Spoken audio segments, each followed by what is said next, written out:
Le 13 janvier 2025, une délégation du ministère libyen de l'Intérieur, dirigée par le général Mahmoud Al-Adjili, a débuté une visite en Turquie pour renforcer la coopération en matière de sécurité, accueillie par le lieutenant-général Hüseyin Kurtoglu. Elle a discuté de la collaboration en matière de formation et d'application de la loi. La délégation a visité plusieurs installations, y compris des centres de formation et de lutte contre la cybercriminalité. 3 protocoles d'accord ont été signés pour renforcer cette coopération stratégique.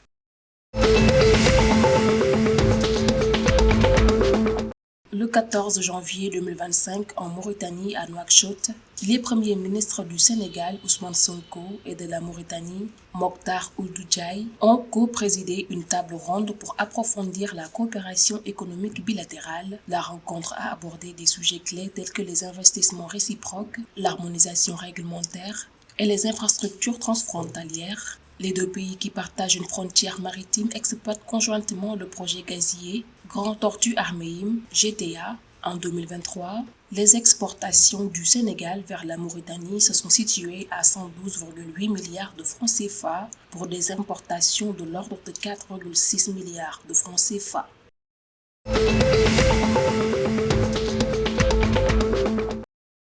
Dans un rapport publié le 14 janvier 2025, les Nations Unies prévoient une croissance du PIB de la Tunisie de 1,5% en 2025 et de 1,9% en 2026.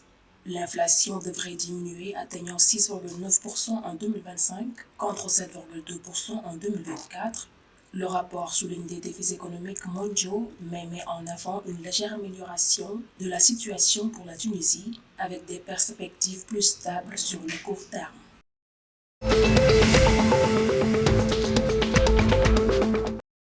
Au Maroc, le 14 janvier 2025, à Fès, Chakib Ben Abdallah, président du Conseil national de l'Ordre des architectes, CNOA, a insisté sur l'importance d'intégrer les enjeux climatiques dans la conception architecturale. Lors de la 39e journée nationale de l'architecte, il a souligné le rôle crucial des architectes dans la transition énergétique et hydrique, en privilégiant des bâtiments à haute performance énergétique et en utilisant des matériaux locaux à faible impact environnemental.